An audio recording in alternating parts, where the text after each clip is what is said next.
Hey folks, I just realized something I never mentioned in my other videos, and I wanted to make a quick video for that. With this oil cooler, yes, the more expensive oil cooler systems you can buy come with a thermostat in the sandwich plate. Now, that's awesome, but here's the deal. I'm not removing the oil to coolant cooler. So here's the thing, this thing will warm up really fast with the engine coolant. Now, if I had a thermostat, would my car warm up faster? Sure. Am I gonna overcool in a Subaru? No. These cars, they come from the factory at the limit of their cooling capabilities already. So, I didn't feel like that thermostat was needed, and it actually adds another fail point.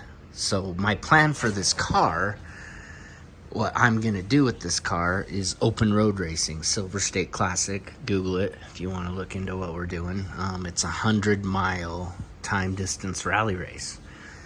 And I've been involved in this stuff for about 15 years, and I've never seen a Subaru compete and survive. Of course, Subarus have shown up. Whether they actually finish the race or not, that's another thing. I mean, there may have been some in the lower classes that have finished. I'm not sure. I'd have to do some research on that, and I'm not gonna do it. So the goal here is to make a reliable, super cooling Subaru that can compete in that race. That the goal is an average mile per hour. The first one we're going to enter in is a 110 average, so obviously we can't do 110 for the entire course because there's corners and hills and whatnot. So that's why cooling is so important for these, to keep them alive. And we're going to do it with a stock motor, stock turbo. Everything else, we're trying to make it survive. So it may or may not be a success. We're gonna find out. Our goal is next year in September, we're gonna try to do the 110 class. So that is what we're about. That is what we're after with this car. Subaru has a bad name for unreliability, and I really think I'm starting to realize that is mostly an owner issue. Yes, they have their problems, but once you know, there's so much data on these cars. There's so many of these cars out there being modified and pushed to the limits. There's so much data online that I believe a lot of it is just not good ownership.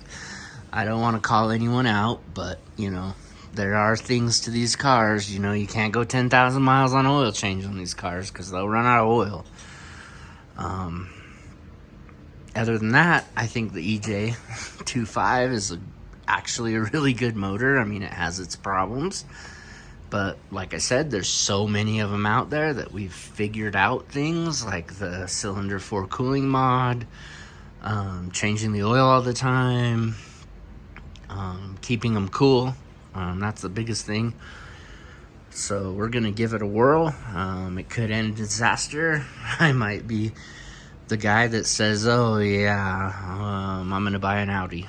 But anyways, that's where we're at. Just wanted to make this video about the thermostat in the oil cooler. I don't believe that's necessary. Is it nice? Yeah. Does it hurt anything? I don't know.